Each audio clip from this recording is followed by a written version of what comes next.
జై తెలంగాణ. ఈరోజు తెలంగాణ జాగృతి జనంబాట కార్యక్రమంలో హైదరాబాద్ నగరంలో 4వ రోజు పర్యటన కొనసాగుతూ ఉంది. ఇవాళ చాంద్రాయన్ గుట్టలో ఉన్నటువంటి బీసీ బాయ్స్ హాస్టల్కి రావడం జరిగింది. ఈ బీసీ బాయ్స్ హాస్టల్ 2018లో కట్టలేదు, యాక్చువల్గా నిర్మాణం రెంట్కి తీసుకోవడం జరిగింది. 2018లో పిల్లలందరూ ధర్నా చేసి రోడ్డు ముందు కలెక్టరేట్ ముందు ధర్నా చేస్తే బీసీ బాయ్స్ హాస్టల్ రెంట్కి తీసుకోవడం జరిగింది. ఇక్కడ పరిస్థితి ఎట్లా ఉందంటే 11 రూమ్లు ఉన్నాయి. 11 రూమ్లలో 147 మంది పిల్లలు ఉన్నారు.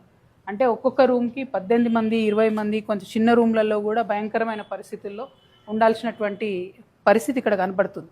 ఇంకొక వైపు స్టోరీ ఏంటంటే రెంట్కి తీసుకున్న ఓనర్కి 3 ఏళ్ల నుంచి రెంట్ ఇవ్వలేదు ప్రభుత్వం నుంచి.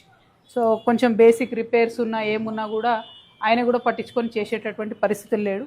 కాకపోతే ఓనర్ మంచోడు ఉన్నాడు, పిల్లల్ని హాస్టల్ని కంటిన్యూ కానిస్తున్నాడు. అట్లనే ప్లస్ ఇక్కడ ఉండేటటువంటి కుకింగ్ స్టాఫ్ వాళ్ళు చాలా మంచిగా పిల్లలకు వండి పెడతా ఉన్నారు. ఫుడ్ ఒకటే బాగుంది తప్పితే మిగతా ఏది కూడా హాస్టల్ లాగా లేదు. చదువుకునే వాతావరణం అసలే లేదు. చాలామంది గ్రూప్స్కి ప్రిపేర్ అయ్యే వాళ్ళు ఉన్నారు, చాలామంది రకరకాల కాలేజెస్కి వెళ్ళే వాళ్ళు ఉన్నారు. ఇప్పుడు మనం ఉన్నది కూడా లైబ్రరీ, ఒకటే ఒక ర్యాక్ ఉంది, ఎటువంటి వసతి లేదు, ఏమాత్రం ఒక పుస్తకం కూడా కాంపిటేటివ్ ఎగ్జామ్కి ప్రిపేర్ అయ్యేటట్టు లేదు. సో ఇది విపరీతమైనటువంటి నిర్లక్ష్యానికి గురైనటువంటి హాస్టల్ లాగా ఉంది. సరే, మేము మా సంస్థ నుండి ఎంతో కొంత చేయడానికి ప్రయత్నం చేస్తున్నాం. ఎందుకంటే చలికాలంలో కింద పడుకునే పరిస్థితి ఉంది పిల్లలది, కనీసం పరుపు దుప్పటి కూడా ప్రభుత్వం నుంచి రాలేదు. నేను బీసీ వెల్ఫేర్ డిపార్ట్మెంట్ని అడుగుతూ ఉన్నాను పత్రికా ముఖంగా, మీరు చాంద్రాయన్ గుట్టలో ఉన్న ఈ బీసీ హాస్టల్కి వచ్చి మీరు రెంట్ కట్టి బెడ్లు ఇస్తే ఓకే, లేదు అంటే ఒక 1 వీక్లో జాగృతి నుండి మేమే బంక్ బెడ్స్ ఇస్తాం, మేమే పిల్లలు ఆడుకోవడానికి ఇండోర్ గేమ్స్ కానీ ఏది కానీ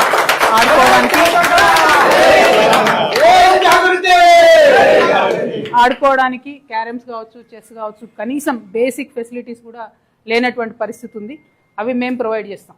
కానీ మాలాంటి సంస్థలు చేస్తే కొంతమందికే కొన్ని చోట్లకే చేయగలుగుతాం. ప్రభుత్వం చేస్తే అన్ని చోట్ల అందరి పిల్లలకు బెనిఫిట్ అవుతుంది.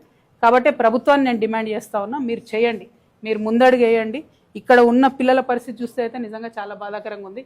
మన పిల్లలైతే మనం ఇట్లాంటి హాస్టల్లో ఉంచుతామా అనే విషయాన్ని బీసీ వెల్ఫేర్ మినిస్టర్ గారు, ముఖ్యమంత్రి గారు ఆలోచించుకొని ఈ నిర్ణయం తీసుకోవాలి. 2018లో హాస్టళ్ళు రెంట్కి తీసుకున్నప్పటి నుంచి ఇప్పటి వరకు కూడా కనీసం సామాన్ రాలేదు అని అంటే మరి ఎంత నిర్లక్ష్యం అన్నది అర్థమవుతా ఉన్నది. ఇది కరెక్ట్ కాదు. బీసీ బిడ్డలు, పేద బ్యాక్గ్రౌండ్ నుంచి ఉన్న బిడ్డలు, వీళ్ళ కోసం ఖచ్చితంగా ప్రభుత్వం ముందడుగేయాలి, దిగి రావాలి. మీరు చేయకపోతే 1 వీక్లో మేము చేస్తాం. Thank you. జై తెలంగాణ.